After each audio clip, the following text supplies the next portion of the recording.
আমাদেরকে মনে রাখতে হবে আল্লাহ সুবহানাহু ওয়া তাআলা নিরাকার নন।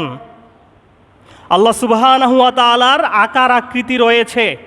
যেহেতু আল্লাহ সুবহানাহু ওয়া তাআলাকে কিয়ামতের দিনে জান্নাতীরা দেখতে পাবেন এবং এটাই হচ্ছে জান্নাতের সবচেয়ে বড় নিয়ামত, তাহলে যাকে দেখা যায় নিঃসন্দেহে তার আকার রয়েছে, আকৃতি রয়েছে। তবে কেমন? কামা ইয়ালিকু বিজালালিহি সুবহানাহু ওয়া তাআলা বিলা তামসিলিন ওয়ালা তাশবিহিন ওয়ালা তাকঈফিন। কোনো সাদৃশ্য নেই, কোনো উপমা নেই, কোনো দৃষ্টান্ত নেই, তার মতো কেউ নেই।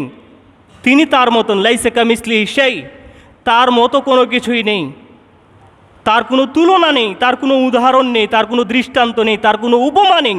তবে তার আকার আকৃতি রয়েছে, তার চেহারা রয়েছে, হাত রয়েছে, পা রয়েছে, তার আকার আকৃতি রয়েছে।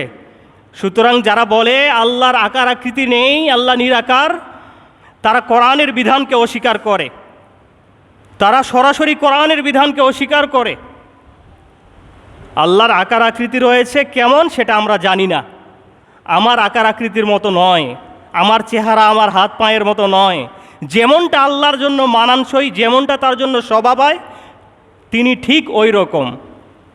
সম্মানিত সুধী, এবং আল্লাহ সুবহানাহু ওয়া তাআলার ব্যাপারে আরেকটি যে নোংরা আকীদা পোষণ করা হয় যে আল্লাহ সুবহানাহু ওয়া তাআলা সর্বত্র বিরাজমান। এই বিষয়ে আমাদেরকে মনে রাখতে হবে যে কোরআনের একাধিক স্থানে আল্লাহ সুবহানাহু ওয়া তাআলা ঘোষণা করছেন আর রহমানু আলাল আরশি ইস্তাওয়া, রহমান আরশে উঠেছেন, রহমান আরশের উপরে রয়েছেন। কিভাবে রয়েছেন, দাঁড়িয়ে আছেন না বসে আছেন, কোন দিকে চেহারা ফিরিয়ে আছেন, এটা আমরা জানি না। ইমাম মালিক রাহিমাহুল্লাহ বলেছিলেন যে আল ইস্তাওয়াউ মা'লুমুন, আল্লাহ তাআলা যে আরশে রয়েছেন এটা জানা কথা। ওয়াল কাইফি মাজহুলুন, তিনি আরশে কিভাবে আছেন সেটা অজানা কথা, অস্পষ্ট কথা। ওয়াল ঈমানু বিহি ওয়াজিবুন, কিন্তু আল্লাহ তাআলার এই আরশের উপরে যে তিনি রয়েছেন এর উপর ঈমান আনা ওয়াজিব।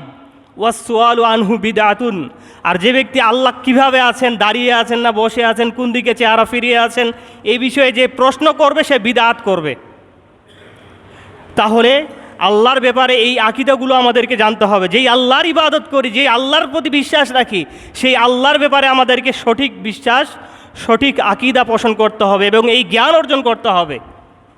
4টি বিষয়ে জ্ঞান অর্জন করতে হবে আল্লাহর প্রতি ঈমান আনয়নের জন্য। আমরা তার ভিতরে আজকে একটি আলোচনা করছি আপনাদের সম্মুখে, যে সেটি হলো আত-তাওহীদুল ইবাদা, তথা সকল ইবাদতে আল্লাহ তাআলাকে এক এবং অদ্বিতীয় হিসেবে মেনে নেয়া, যেটাকে আত-তাওহীদুল উলুহিয়্যা বলে।